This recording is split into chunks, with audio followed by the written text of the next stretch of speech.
ada cerimoni ni mama. Oh, betul.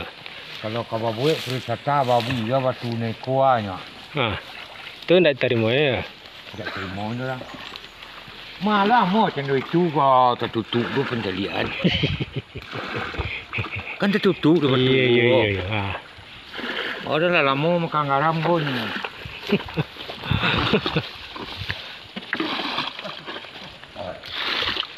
Ko Samuda Brasko Mozaki kami ke Gua Ngalau Semaraso. Tadi habis dari acara festival Pesona Semaraso. Jadi kami diajak udah Brasko untuk lihat-lihat di Gua Ngalau ini. Mantap. Aku leng-leng. Ada orang aku dari akraya lah, iya tu. Bapu tu jelatang ke barang no. Kata ada pakai banyak ni. Bahayu ni. Tapi dah daun. Kotak apa je, Pak? Masa kotak dia. Berita lu. Ada lagu. Ni mana mau? Kalau mau kau di pasar, ini di mana? Di Jabuan. Di pesawat ke? Yang Dekat dekik ke? Duki. Ya. Dari mana? Ya. Menembak skuah.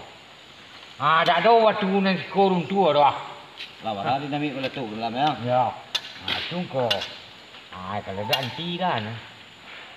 Kan asik di semua masuk pun semua. Mana? Ini dah tambah lah kecil putih. Ya. Kecil putih tu akan ada orang muka dikit tinggi le tu lah. Oh, dah boleh. Itu mati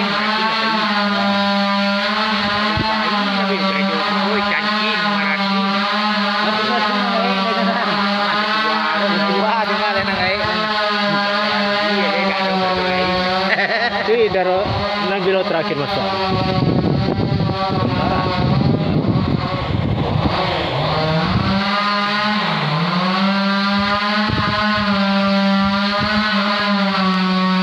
Nanti sampai ke ujung kalau ada orang sini. Oh, sampai 2 km ke dalamnya. 2 kilo.